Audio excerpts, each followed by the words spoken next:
بسم الله الرحمن الرحيم السلام عليكم ورحمة الله تعالى وبركاته صاحب يال سوال بمقل كي يدي سو غاري مالين وناكسن waxaan ay Abdimajid Sheekh Usman waxaad nagala socotaan Royal Talent Sports maanta qodobada ciyaaraha ugu waaweyn ama qodobada xiisaha leh waxa kamid ah Manchester United oo qarka u saaran saxiixa xidiga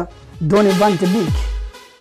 iyo Liverpool oo go'aan ka gaaraysa bacsiga ay ugu jirta Ismail Sarr xidig ay Barcelona iska nacday oo xaqiijiyay in uu ku biiri doono kooxda Juventus haddii hal arin dhacdo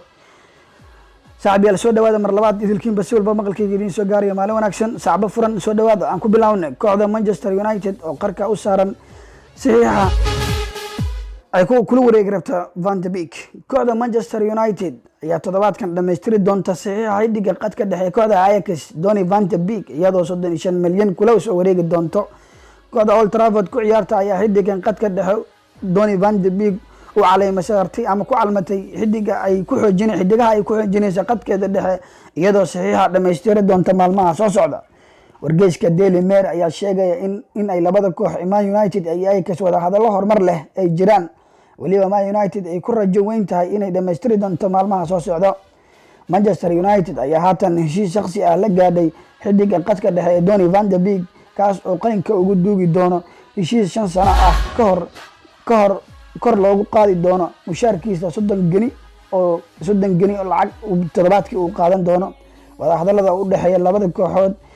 ee Man United iyo Ajax ayaa horumar sameeyay saacadihii la soo dhaafay waxaana la filayaa in 24 saacadood ee soo socdo oo xidiga Donny van de Beek uu ku soo biiri doono kooxda Man United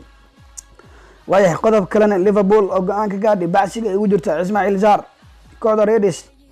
Reds ayaa lagu soo waramayaa inay diyaar u tahay inay bixiso lacag Watford ay doonayso ku iibsan doonto Ismail Sarr xidiga 22 jirka Ismail Sarr ayaa bartilmaameed u ah kooxda Liverpool tan iyo ilaa markii uu laba gool uu ka dhaliyay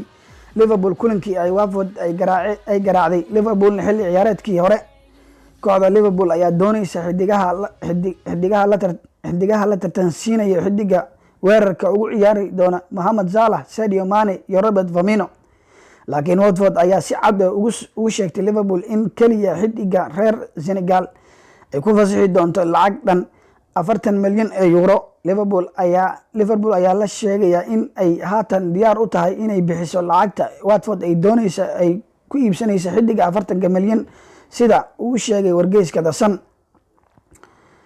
waatahay inta waxay inooga dhan qodobadii ugu waaweynaa ama wixii ugu waaweynaa sportiska waxaan ahay Abdimajid Sheekh Usman fadlan janaalka subscribe noo saaro gabalkana furo si aad u daawataan muuqaaladeena intaan muuqaalka xiga ku kulmi doona waxaan idinka tagay siyaasi nabadgelyo